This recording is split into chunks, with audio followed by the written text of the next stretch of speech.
श्वसन वाले चैप्टर में 5 नंबर का लगभग हर साल एक साल छोड़ करके अल्टरनेटिव ईयर पे क्वेश्चन पूछा जाता है कि श्वसन की क्रिया का सचित्र वर्णन कीजिए। एक बार आपको ध्यान से समझना पड़ेगा, अगर आप रटने जाओगे ना तो रट के आप बाद में भूल भी जाओगे। अगर एक बार ढंग से समझ लोगे तो आपको याद करने की जरूरत नहीं पड़ेगी, बातें ऑटोमेटिक याद रहेगी। एक बार हम लोग बहुत बढ़िया से समझ लेते हैं पहले, है ना। और मैं सारी बातें यहाँ पर नोट्स में लिख के रखा हूँ, आपको नोट्स भी यहीं मिल जाएगा। नोट्स की चिंता मत करना आप कि नोट्स कहाँ से लें, कैसे बनाएं।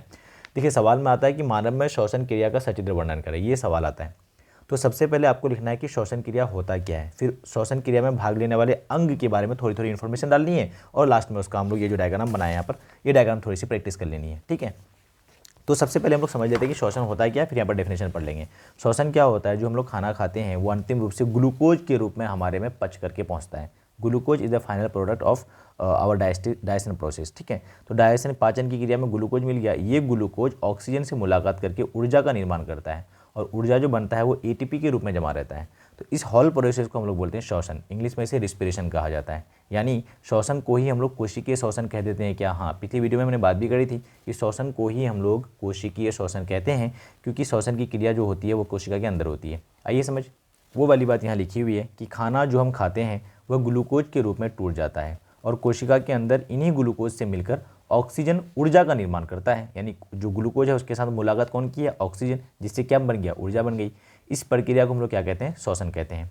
अब श्वसन क्रिया को एक समीकरण द्वारा दर्शाया जाता है। ये समीकरण आपको एज इट इज़ याद होनी चाहिए एग्जाम तक कम से कम। तो ये ग्लूकोज का फॉर्मूला है। ग्लूकोज जब ऑक्सीजन से मुलाकात करेगा तो कार्बन डाइऑक्साइड गैस निकलेगी, साथ में वाटर का निर्माण होगा, पानी का, और ऊर्जा निकलेगी जो हम लोग डे टू डे लाइफ में यूज करते हैं। अब आगे हम लोग लिखेंगे कि मानव में श्वसन तंत्र निम्नलिखित श्वसन अंग से मिलकर बना है। तो श्वसन तंत्र जो है, हमारा रेस्पिरेटरी सिस्टम जो है, वो किस किस अंग से मिलकर के बना है? वो है नासिका छिद्र, इंग्लिश में नोस्ट्रिल्स कहते हैं। स्वर यंत्र, इसको इंग्लिश में लैरिंग्स कहते हैं। हिंदी में भी आप स्वर यंत्र की जगह लैरिंग्स लिख करके आ सकते हो, ठीक है। और श्वास नली, जिसे ट्रैकिया कहा जाता है, और लास्ट में फेफड़ा। तो इन सब के बारे में थोड़ी थोड़ी इन्फॉर्मेशन आपको लिख करके आना है एग्जाम में, ठीक है। देखिए, चीज़ें ज़्यादा कॉम्प्लिकेटेड आपको नहीं लगे, मैं यहाँ पर एक डायग्राम ऐसे बनाया हूँ कि किसके बाद क्या आएगा। तो सबसे पहले नासिका छिद्र आता है। जो हम लोग सांस लेते हैं ना, तो हमारे नाक में जो सामने की तरफ दो गोल गोल छिद्र है उसे नासिका छिद्र कहते हैं। नासिका छिद्र के बाद आता है नासिका वेशम, एक खाली जगह होती है, उसको हम लोग नासिका वेशम कहते हैं, ठीक है। नासिका वेशम के बाद आता है ग्रसनी। ग्रसनी वो भाग है जहाँ पर खाना और हवा दोनों साथ में जाता है। हमने पिछली वीडियो में बात कर रखी है कि ग्रसनी को ही common path for food and air कहते हैं, यानी फूड और एयर दोनों ग्रसनी से पास होता है। और ग्रसनी आगे चल कर ये खुलेगा ग्रास नली में।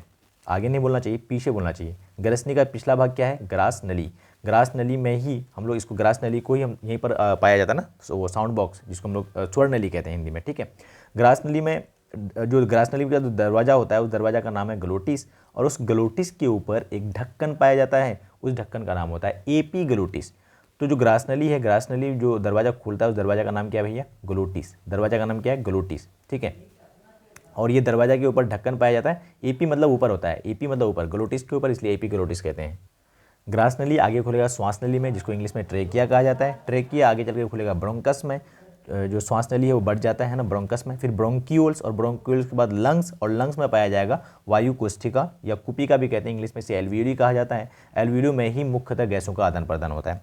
ये सारी इन्फॉर्मेशन मैंने यहाँ लिख करके रखी है। डायग्राम भी आप एक बार दे सकते हो, जो आपको डायग्राम बना करके आना है। ये देखो लैरिंग्स हो गया, ये ऊपर वाला पार्ट नासिका छिद्र और नासिका वेशम हमने नहीं लिखा है, डायरेक्ट आप भी यहाँ से बना सकते हो ना। सबसे पहले क्या दिखाओगे आप? लैरिंग्स दिखाओगे, उसके बाद ये ट्रैकिया जो जिससे हवा जाएगी अंदर, ठीक है।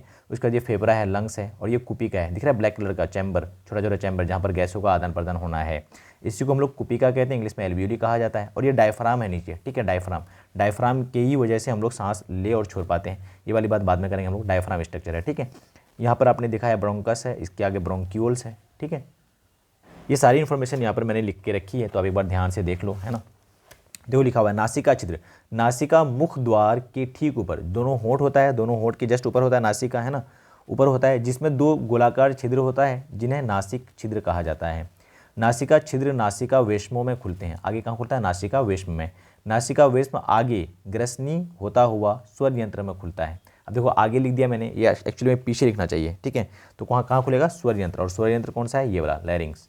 आइए समझ, आगे हम लोग बात करते हैं स्वर यंत्र यानी लैरिंग्स की। इसे वो साउंड बॉक्स भी कहा जाता है। लैरिंग्स को आवाज़ का केंद्र कहा जाता है, क्योंकि यहाँ से आवाज़ बन के निकलती है।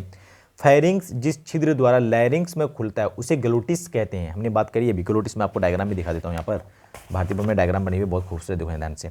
ये दिख रहा है आपको, ये लैरिंग्स है, देखो यहाँ पे लिख के रखा है इसने लैरिंग्स। अब लैरिंग्स के ऊपर ये जो दरवाजा दिख रहा है छोटा सा गोल, इसी दरवाजा का नाम हम लोग ग्लोटिस कह रहे हैं। और इस ग्लोटिस के ऊपर एक छोटा सा ढक्कन होता है, उस ढक्कन का नाम क्या कहा हमने, एपीग्लोटिस। और एपीग्लोटिस का काम क्या होता है, जो खाना वगैरह जाएगा ना यहाँ पे श्वास हवा वाली नली में, उस खाना को जाने से रोक देगा।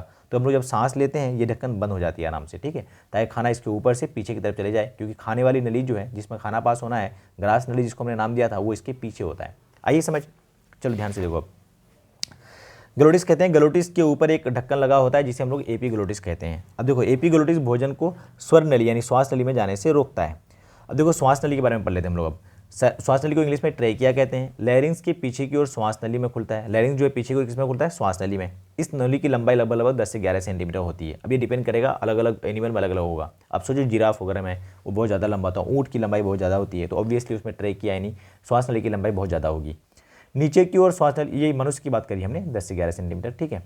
नीचे की ओर श्वास नली 2 भागों में बढ़ जाती है जिसे ब्रोंकाई कहा जाता है। हमने डायग्राम में देखा अभी, देखो ये श्वास नली है लंबी सी, ये ब्रोंकाई हो गया, ये ब्रोंकाई, ये ब्रोंकाई, ठीक है। और फिर ब्रोंकाई आपस वापस किस में बढ़ जाता है भैया, ब्रोंक्यूल्स में बढ़ जाता है, ये ब्रोंक्यूल्स है, ठीक है। आगे देखो, श्वास नली में उपास्थि के बने अपूर्ण वलय पाए जाते हैं। ये श्वास नली है, ये वाली श्वास नली, और श्वास नली में देखो ये उपास्थि के बने अपूर्ण वलय, ये जो रिंग मतलब वलय मतलब रिंग होता है, रिंग, तो उपास्थि के बने अपूर्ण होता है। देखो ये कंप्लीट रिंग हुआ और ये इनकम्प्लीट हुआ, तो इनकम्प्लीट होता है, कंप्लीट नहीं होता है, पीछे की तरफ इनकम्प्लीट होता है। इसका रीजन भी है, अभी मैं यहाँ नहीं बता रहा हूँ, ठीक है। तो ये सिर्फ ट्रेकिया में नहीं होता है, बल्कि ब्रोंकस में भी पाया जाता है। ये उपास्थि के बने अपूर्ण वाला ब्रोंकस में भी पाया जाता है। और उपास्थि क्या होता है, तो आपका नाक जिससे बना हुआ था, नाक या कान जिससे बना हुआ है, देखिए आपका नाक में जो वो पोर्शन जो आप नाक को हिला डुला पा रहे हो, या फिर आपका कान देख लो, कान छू के देख लो, कान में कोई हड्डी नहीं पाया जाता है। कान एक्चुअली उपास्थि का बना हुआ होता है, इंग्लिश में इसे कार्टिलेज कहते हैं, ठीक है। बस लास्ट में अब फेफड़ा के बारे में 2-3 बात लिख देना, बाकी ये क्वेश्चन में आपको 5 नंबर आराम से मिल जाएगा। मनुष्य में फेफड़ों की संख्या 2 होती है। गैसों का आदान प्रदान मुख्यतः फेफड़ों में उपस्थित कुपिका यानी वायु कोष्ठिका या इंग्लिश में से एल्वियोली में ही होता है। तो ये है फेफड़ा 2, और इसमें जो ये एल्वियोली है, कुपिका है, वायु कोष्ठिका, इसी में गैसों का आदान प्रदान होता है। इतनी इन्फॉर्मेशन देने के बाद आपको ये डायग्राम थोड़ी सी प्रैक्टिस कर लेनी है और 5 नंबर आपके मार्कशीट के अंदर। Okay, bye bye, see you, take care.